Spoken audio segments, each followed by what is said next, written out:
নমস্কাৰ, সমূহ অসমবাসী ৰাইজলৈ মোৰ ফালৰ পৰা ৰঙালী বিহুৰ হিয়া ভৰা ওলগ জনালোঁ। যিহেতু আপোনালোকে পৰিস্থিতিবোৰ দেখিছেই, এই বিহু দিনতো আমি বিহু মাৰিবলৈ যাব পৰা নাই আৰু নাচিবও পৰা নাই। যিহেতু মই এগৰাকী বিহুৱতী, ননচাকৈ থাকি বহুত অশান্তি লাগিছে ঘৰত। গতিকে ঢুলীয়া চেনাই সকলো আহিব পৰা নাই ঢোল লৈ। গতিকে মোৰ ওচৰত যিমানখিনি বাদ্যযন্ত্ৰ আছে সিমানখিনি মই আপোনালোকৰ আগত বজাই দেখুৱাম বুলি প্ৰয়াস কৰিছোঁ। কিবা যদি তাতে ভুল ভ্ৰান্তি হয় ক্ষমা কৰি দিব। প্ৰথমতে যোজনা এটি গাই আৰম্ভ কৰিছোঁ। নাহৰ তগৰ কেতেকী ডাল ভৰি ফুলিলে, অ ধৰণী ধুনী আঐ হল, হায় বৰ পথাৰতে কিয় ঢোল বজালি ঐ, অ কলিজা মোৰ জোকাৰি গ'ল। এতিয়া জোৰা নাম এটা গাবলৈ চেষ্টা কৰিছোঁ। তেতেলী তলতে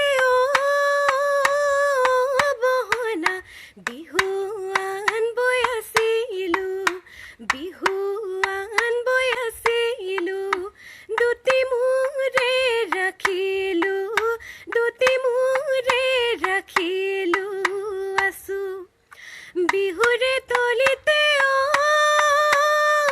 বহনা ৰৈনো কি ঐ কৰিছ, ৰৈনো কি ঐ কৰিছ, ঢোলটি ঐ বজাই দে, ঢোলটি ঐ বজাই দে, নাচো মোৰে বহনা সাজি দিবি গগনা, উশাহৰে টিপতে, উশাহৰে টিপতে বাম।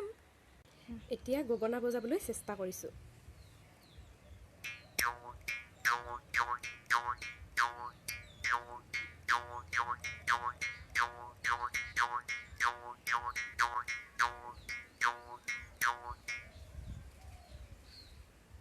এতিয়া পেপা যোজনা এটা গাই সামৰিম।